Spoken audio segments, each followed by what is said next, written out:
ஏறக்குறைய 750 ஆண்டுகளுக்கு முன் ஒரு நாள்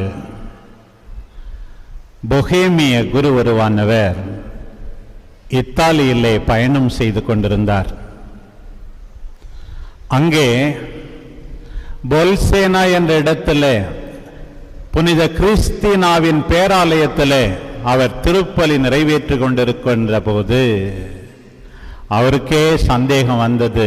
எழுந்தேற்றத்தின் போது உண்மையாகவே வசீகரம் செய்யப்பட்ட இந்த அப்பத்திலே ஆண்டவர் இருக்கிறாரா என்று.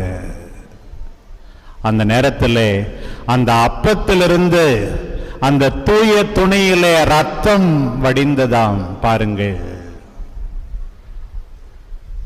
மிக அருகாமையிலேயே பாப்பரசர் 4ஆம் அர்பன் ஓர்வியத்தோ என்ற இடத்திலே இருந்தார்.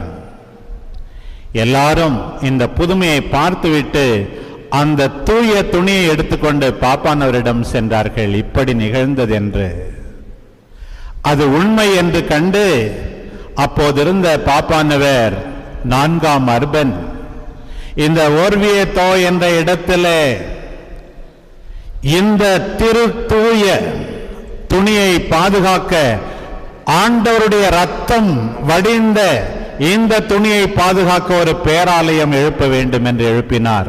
இன்றைக்கும் கூட அங்கே பாதுகாக்கப்பட்டு வருகிறது. பிரியமானவர்களே,